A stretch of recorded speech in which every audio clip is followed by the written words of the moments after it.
wanted to talk to you about being an artist in Oregon. Yeah. How's that been? It's a little weird. There's not a lot of, it feels like there's less opportunity than maybe in like a bigger market, you feel me? Yeah. But I think it's unique in that you have different influences. Mm-hmm. I feel like just like the nature here kind of becomes an influence. Like that's not something you get in a big city. Yeah. Kind of like that plays a part in the stuff I make too, and I feel like that's unique. I know like Portland's probably like a lot more different than Albany. Yeah, How sure, Albany like specifically, like what got you going into music? Well, I think a big part of it is social media because that just connects me to everything. I felt like it was really easy to feel like I was kind of in my own lane here because you don't have anyone else. Right, yeah. So like that kind of was like a motivation. Like I felt like not to sound cocky, but I felt like I was like the only one doing it here. You know what I mean? I think that was kind of motivation for me. Yeah. To start out. Yeah. How's it been you creating your own individuality as an artist? I'm not gonna lie, it's hard because like you'll make a song and be like, that sounds exactly like this other song. Like what the fuck? Like what was I doing? But honestly, a lot of times for me, I'll just stop listening to music for a while before I'm gonna start like making a bunch of stuff. And because then I know like stuff's not playing in too much. Like it's good to have influences, but at the same time, you gotta like keep yourself separate. When was the first time that you like performed live though? Like not including karaoke. Not including karaoke. My brother had this little like DJ type thing that he did at like Memorial Middle School. I don't know how he ended up doing that, but I like got up on stage and did one of my songs, and that was cool. Oh, actually, you know what? There was this time because I would sing karaoke at this place in Corvallis, and then they asked me to come and do a set. It was like a restaurant. They asked me to come and do a set, and they paid me, so that was cool. That's crazy. Though. Yeah, I was like 13 for that. Damn, I think my first time seeing you live was at West Albany. Like I remember that to this day, like seeing you perform, like I lost my mind because it was just like crazy. I didn't know you like could sing like that. I remember that. You performed with what was his name? Kyle Santos. Yeah, that was like the first original song that I wrote that I felt like was like really good. Like it was a different level than me. That was like kind of like that starting point for me, and that. Well, I remember doing that and just being like, damn, like I want to do this. Like, What was that like though? I mean, since I did a lot of stuff early on, like I wasn't like super nervous, you know what I mean? Yeah. But it was definitely cool because people were like hyping me up and stuff. So that was cool, How many years after that did you release Thornhill? I was kind of just kicking stuff around for a while.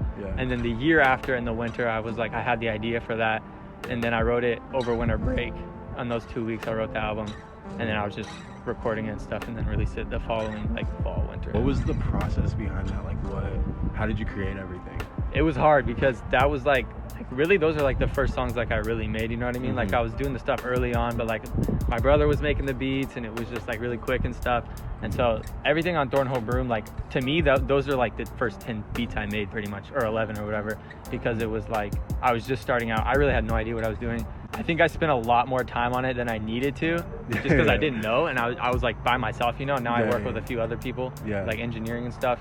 But it was cool though. I think it's like special to do that by myself first. There was like any artist that you could feature with though, like who would you have?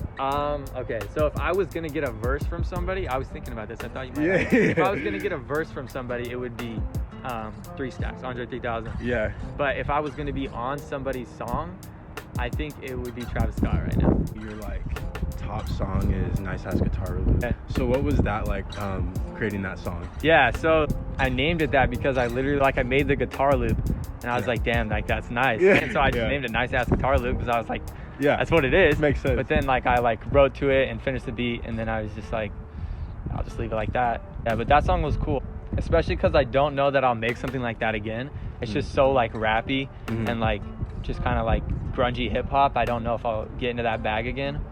A lot of it is I'm just kind of trying to figure it out right now, like my sound and stuff. Like I'll like make something, I'm like, this is the best thing I've ever made, and then a month later I'm like, I'm not even gonna use this. Like my opinions and like what I want changes a lot, but I feel like I'm kind of starting to settle into a place. So I think the biggest inspirations for me, especially right now, Lord is a big one.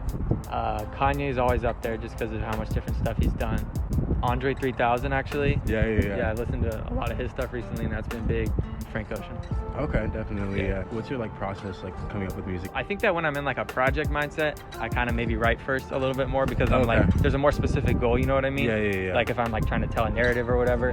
But if it's singles, a lot of times it's just a beat first. For me, I hear the stuff in my head. So like if I like come up with a melody and I sing it, I can hear the the rhythm. Yeah, I can hear the stuff around it and what I run around it. A lot of times the battle is just like translating what's in my head into like life, you know what I mean? Has there been any like albums over 2020 that stuck out to you? Whole Lotta Red, Yeah. Playboy. Yeah. The one, I don't know if you know, Freddie Gibbs and The Alchemist. Yeah. Whatever it's called, Alfredo or something like that. Yeah, that one's tight. I listen to that a lot. You're releasing a new single called Lawsuit. It's about individuality and like kind of the struggle for individuality. Like I feel like there's a lot of pressure to be individual right now. And sometimes it can feel like, we're all doing the same thing to be individuals. Did quarantine affect that, coming up with that song at all, or is it just I'm more sure, like yeah, definitely. Because like you just see everyone like on social media fighting so hard to be individual and create their own space, and it's like it's a struggle for real.